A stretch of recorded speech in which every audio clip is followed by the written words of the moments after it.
were good, everything was natural, but the Romanians. Then, 1940, the Hungarian took over that part. That part used to belong to Austria-Hungary.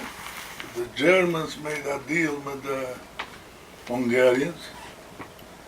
They gave them back the old, they call that state Transylvania. And the Romanian got a part to the Ukraine all the way to Odessa, by the Black Sea. Made a swap. As the Hungarian came in, they were no good, period. Took away the license from the Jews, and there was trouble. That one was like a famine, very much trouble. My father, we used to be like in a dairy business.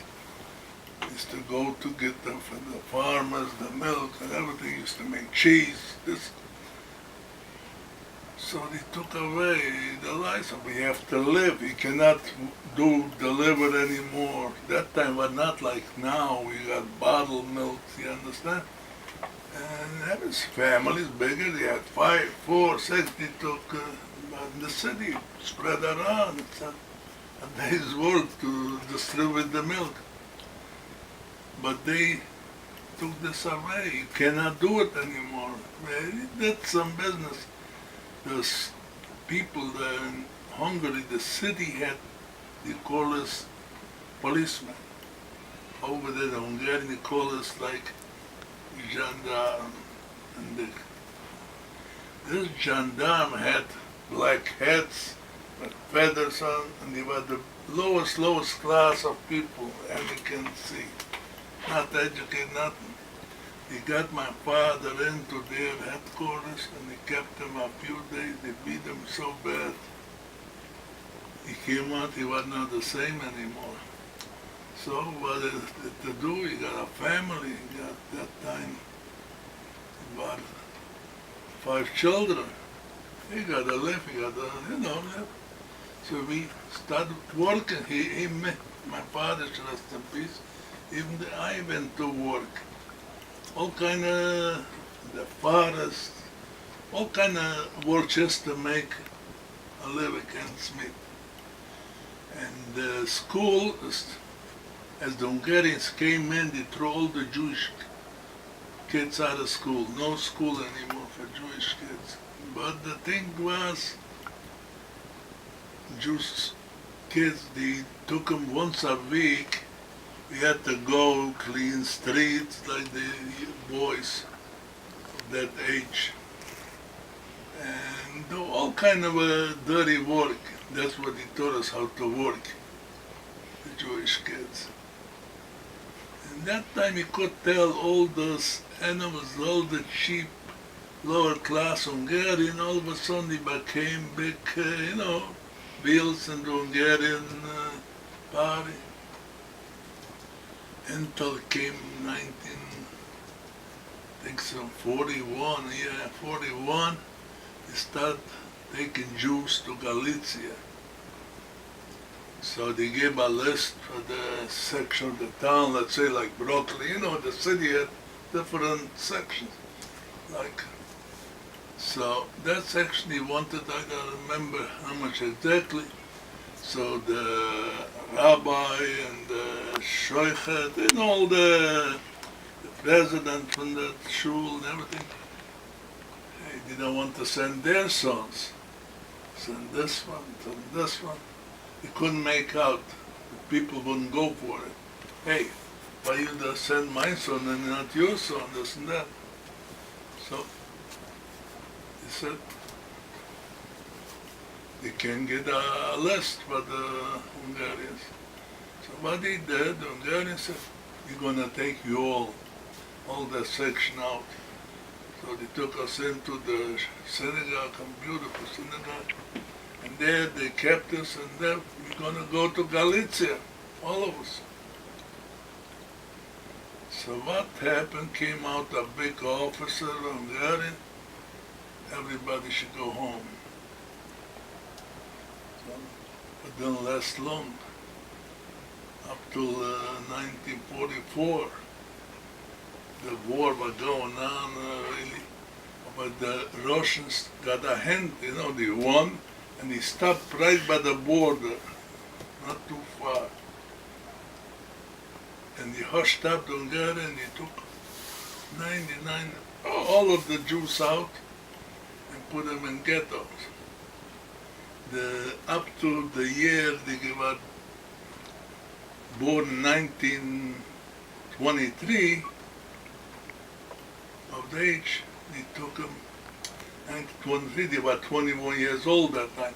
So they took them to the, army. But it's not the army. The Jews had to be special division of working.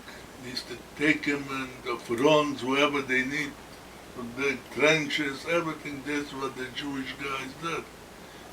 They took them to the Russian front, they took them all around, wherever they needed. And the rest of them came an order, everybody in the ghetto. The ghetto didn't last too long. They put us into, they call us a city, Slatina, across the river. And our city was surrounded by rivers. That's why they called it Hungarian island, that means Szeged. So there, they kept us in the ghetto, nothing, they didn't give us nothing. What do you think? The whole population, 3 gendarmes walked us in all the way to the ghetto, maybe about 5-6 miles. And there, we stood by a few, I don't remember really, not maybe a week or so. They took us to the airport and the train station. And they went with buckets. Everybody that's gold, they should give the gold to throw in the buckets. This and that, and they put us and locked us in those kettles. Did you ever see freight things, boxes? There, and they closed the door. So much, about 100 or maybe more. They put a pail there and that's it, no water, nothing. And this went on,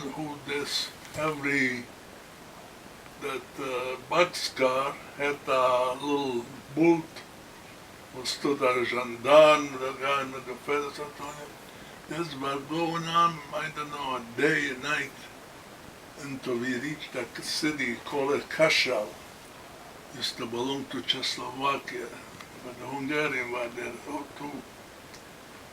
There the train stopped, opened the door and threw in a few pails of water, the same water what they used to put in the what you call the pools, the engine. They used to pour steam to make the same dirty water they put in. People drank and that they closed back their doors. And they changed gas. SS took over. This went all the way into Birkenau. Birkenau is a big camp, not too far from Auschwitz. There, everybody had a backpack and this and that. Everything came up, the inmates already. They were Jewish people, they called that detail the Canadian Command. So nobody could take anything. And there was the SS with the dogs outside. They drove us so you can see the big chimneys like a doctor's factories. You can feel the smell, burning flesh. That's what the crematoriums. What he did, there was a big table. Mengele, the doctor, with the other big animals. It's on the thing, left, right. No? Whoever went left, children, old people, all kind of people were not fitted from their eyes, can go to work to be a slave.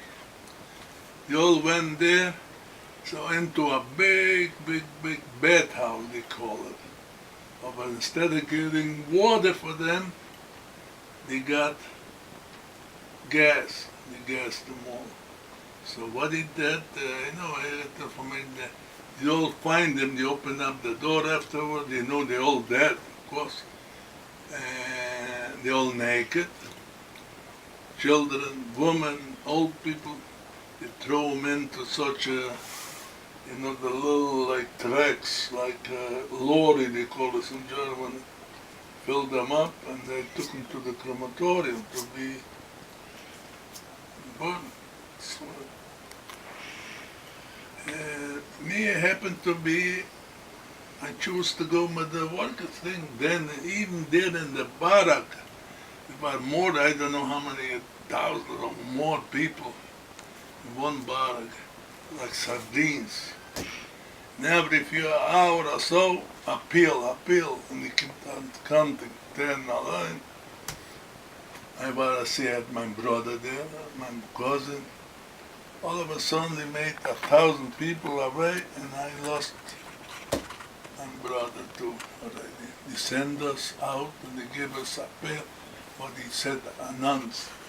All the young people, boys, if they want to have white bread, they should step out and get, there and there. So I don't want no white bread, I know it already, that's a game, you want to finish them too. So they took us to the station there and put us in the same way as we arrived. I don't know, 101 thing. The door, in the middle, freight wagons, they put us 50 and 50. Everybody sit on the left, 10, 5 rows of 10, 50 and 50. In the middle were an SS. The pail there. And they took us, we arrived in a city, they call it Magdeburg, very big industrial city. And they had built a new camp there. There were more camps in that city. French prisoners, all kind of people. But for us Jews, 1,000 were separate camps. Few big barracks, and then outside in the middle was a little thing for the kitchen, wherever they had. And so outside were barracks for the SS. That March, we arrived there, took us to work. When he took us to work, you had to march by, should say, 5, 6 miles, who knows exactly. It's far out, it's a big city.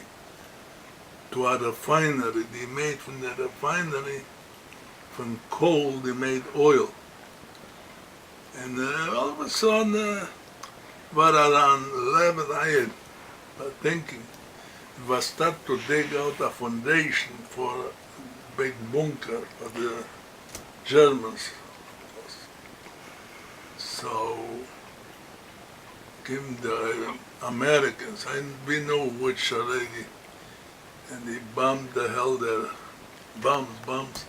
So their place in that refinery worked all kind of people, Germans, but all kind of, they all run. They run to the fence went down, they run to the river, they call this a big river, the Elbe River. There, bombs still were coming on us even too. So we reached the river, the bombing stopped, they marched us back into the camp. In the camp there, they said they counted over, see how much are missing. So, he had a speech, he said, Reich Juden, this is all the things happening because of the Jews. What can you say? You can say anything. Working needs to be other details. Some people went to the river, because with the river they bought by little boats, bricks, mortar, sand, and they had a big piled up not too far from the river there. And some people dug the foundation, and others take the material to bring in. So we dig. Yeah, as we, after after the bombing, I volunteered. He said volunteers. I volunteered to pick up. I had one friend, very close. I went to school with him, named Chaim. He's on the picture there, if I'm going to show you.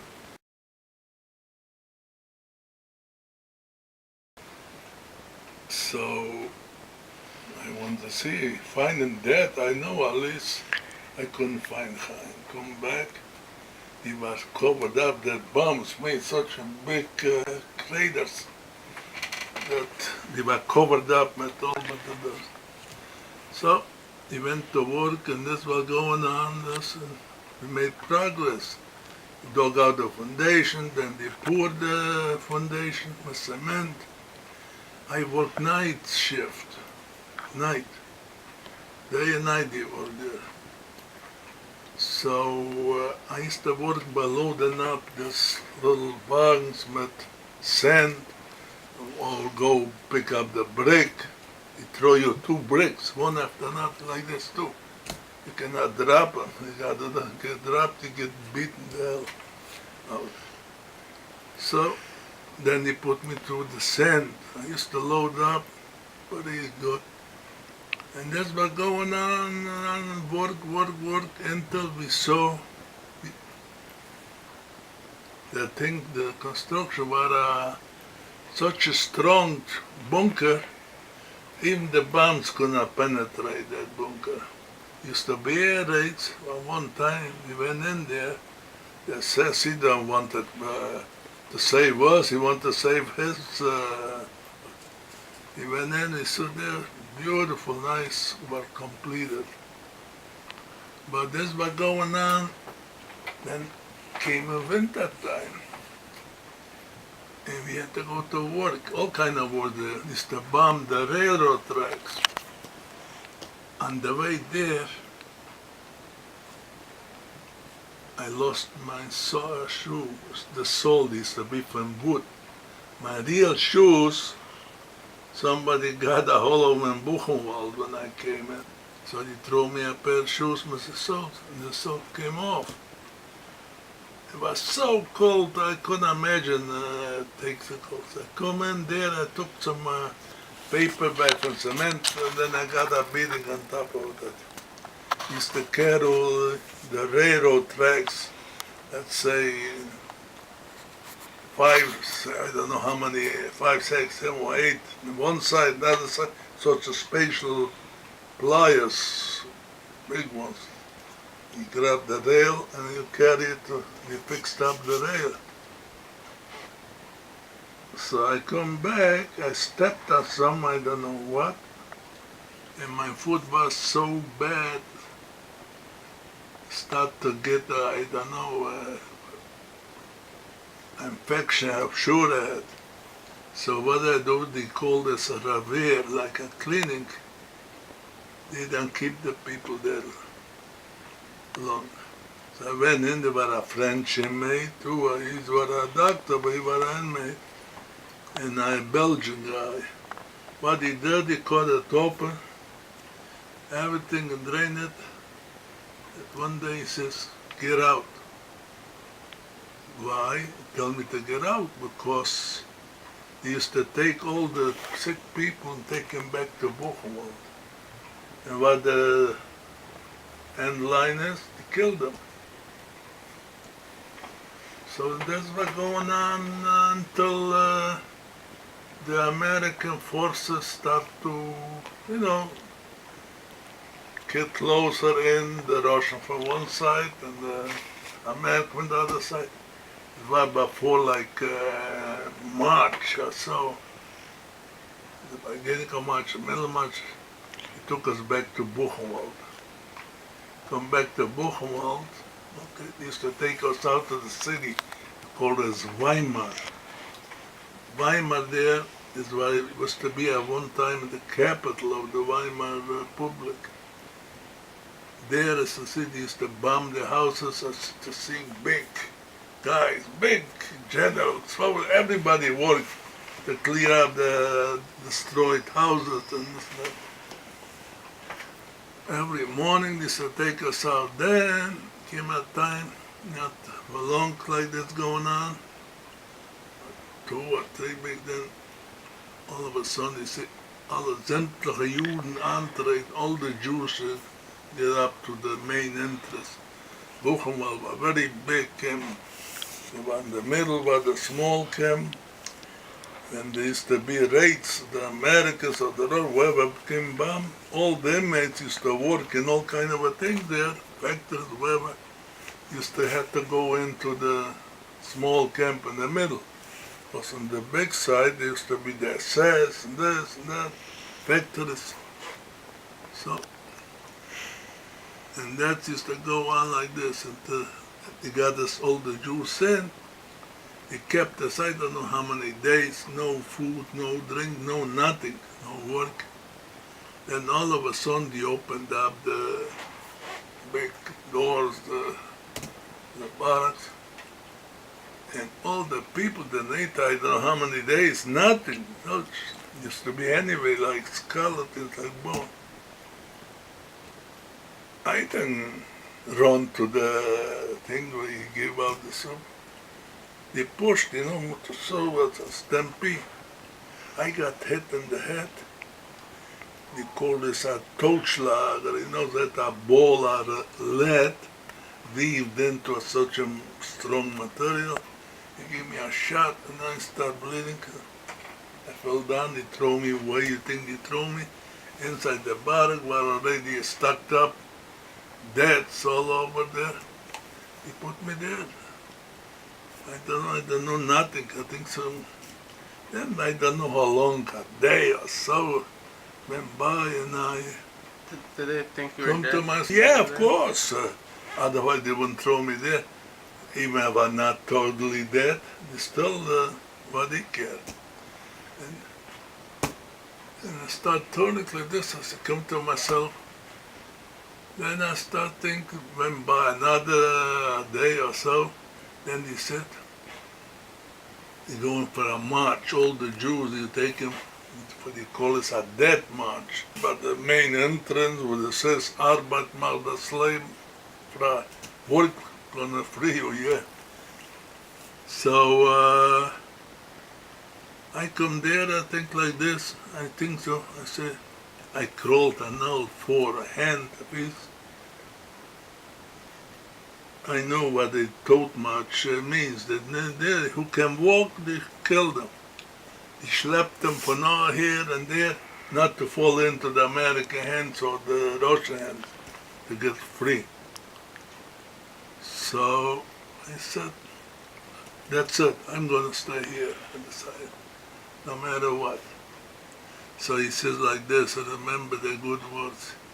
He said, leave the Schweinhunde here, leave that big dog here. He's gonna die anyway. So I then crawled back and I showed that I couldn't either. Crawled back and I went then. And this was not too long was going on. After the Americans,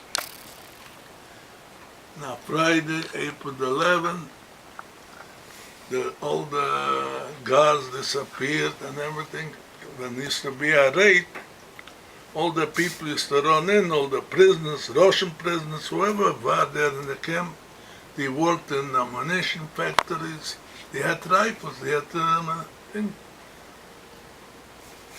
By the time the Americans came in, they threw white bread on. The man came, we had already prisoners. But the Americans, how much they were left there, they assessed. They captured them, they kept them there inside, I think. And in Buchenwald, they had, I think, of course, they had a crematorium. Besides the crematorium, what they had what you call all kind of experiments they made. Used to take inmates and freeze them in big bags. Or they used to tie them by the feet and leave them down in the basement. There used to be an inmate or a German whoever with a big hammer and give him a shot in the head, and they used to hang him up on hooks, like in a butcher shop. Did you witness these experiments? Or I've been there inside after he got freed. I went inside, and their shed, you can see blood, and people, they were not dead yet. They hung them up on the hooks. How they scraped with their hands there, you can see all kinds of blood. And anyway, the Americans came in, that rabbi is still alive. He used to be a chaplain, Rabbi Herschel Schechter. He's the head of the Agudat Israel. He came in, and he says we should not go home because maybe 1 in 100 is going to find somebody, not the parents or this, maybe a brother, a sister, some. She stayed there. What he did, the worst thing what he did, the image, this or that, I don't know whom, they got onto all the villages around the camp, and they boarded up pigs and all kinds, they made soup and that, so fat, who can eat that? And people got so sick, they died, a lot of people after they got liberated. Yeah, it was skeletons, all of a sudden, you give them such a food. So the Americans saw, they wanted me, myself too. I was very thinking of it, I think so, typhus, what the hell is? And they were locally, were inmate clothes. If I didn't change 100 times a day, it's nothing. I run. So the Americans saw they made a mistake. They got us all, the young people especially, and they put us in a place where the SS used to live. And they started to give us all kind of a diet, rice, with milk, with this and that. Then we come to ourselves. And then I had in my mind, I want to go home, see. I was so sure that my brother is alive. I had a feeling, because he was very talented. He was a hairdresser, he went to go for engineering. He was very smart.